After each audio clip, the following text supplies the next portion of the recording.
All right, team, next Muay Thai fundamental strike we're gonna show you is an outside leg kick. So with this kick, you're actually trying to hit your opponent on the outside part of their leg. So in Muay Thai, we play anatomy on this, as we know there's a nerve that runs on the inside leg. That's why I try to strike the inside leg kicks there. There's also a big nerve that runs on the outside of the leg. And so what we're trying to do is trying to deaden that nerve and take our legs out from our opponent. If our opponent can't stand, they can't fight. And this is actually a really awesome thing to watch in Muay Thai fights when the fighter takes out the opponent's legs.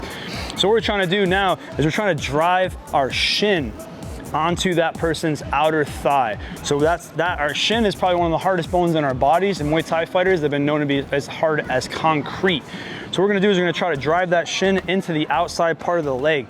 We're gonna do this by a few things. So the hips gotta come in, the hips have to clear. So the hips are gonna have to actually come up and shift down, almost in like a chopping motion to throw this. So in slow motion, this would look like this. You come up and then come down. You come up and then you chop down. So notice I'm pointing my toe as I do this.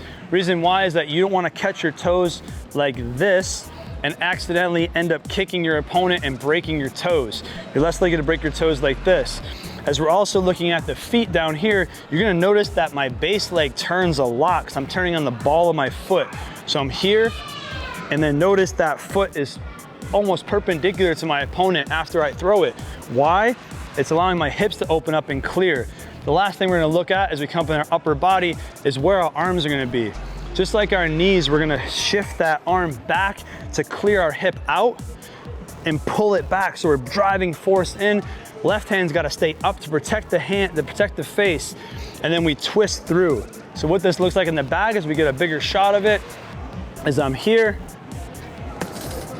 there, here, there. As you notice, front foot clears, protect my hand, hitting my opponent on the outside part of the leg with my shin for an outside leg kick.